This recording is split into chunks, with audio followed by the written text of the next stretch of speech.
बाबा विश्वकर्मा एले डीजे बजाऊ रे। हाँ हाँ पंडित जी बोलाई के पूजा कराऊ रे। बाबा विश्वकर्मा एले डीजे बजाऊ रे। पंडित जी बोलाई के पूजा कराऊ रे। बाबा विश्वकर्मा के गाना बजाऊ रे। हाँ हाँ कमंडल वाला बाबा एले पूजा कराऊ रे।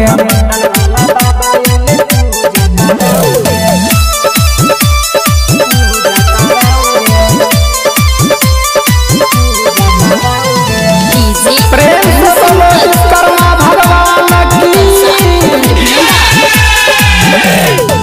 बाबा विश्वकर्मा एले हमरो दुआरी। उनके कृपा से शोभे मोटर गाड़ी। गौआ के जुटल सब नर नारी। डीजे बजाऊ में बजाबै छै ताली। बाबा विश्वकर्मा एले हमरो दुआरी। उनके कृपा से शोभे मोटर गाड़ी।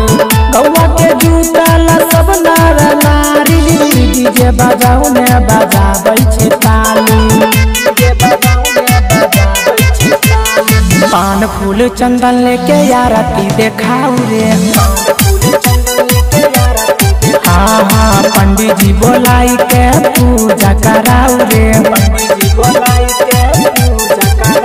हाँ बाबा विश्वकर्मा एले डीजे बजाऊ रे। बाबा विश्वकर्मा के गाना बजाऊ रे। पंडित जी बोलाई के पूजा कराऊ रे।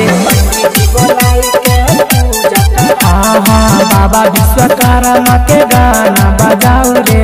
बाबा विश्वकर्मा के गाना बजाऊ रे।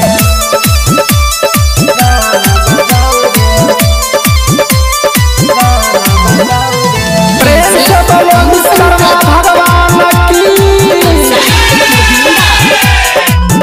हाँ बाबा विश्वकर्मा के महिमा महान रे। उनके कृपा से चले दुनिया जहान रे। दीपक दिलवाला सुनब गुणगान रे। बाबा के महिमा छे बहुते महान रे। बाबा के महिमा छे बहुते महान रे। बाबा विश्वकर्मा के महिमा महान रे। उनके कृपा से जाने दुनिया जहान रे। दीपक दिलवाला भी गाब गुणगान रे। उनके कृपा से चले दुनिया जहान रे। उनके कृपा से चले दुनिया जहान रे। लाश वाला बाबा एले डीजे बजाऊ रे। लाश वाला बाबा एले डीजे बजाऊ। हाँ हाँ हथौड़ी वाला बाबा एले डीजे बजाऊ रे। हथौड़ी वाला बाबा एले डीजे बजाऊ। हाँ पूजा के थाली लेके आरती देखाऊ रे। पूजा के थाली लेके आरती देखाऊ रे।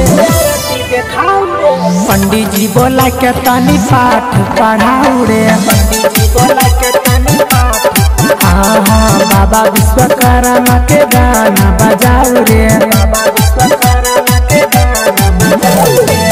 खूब नाचल जैते बुझली न।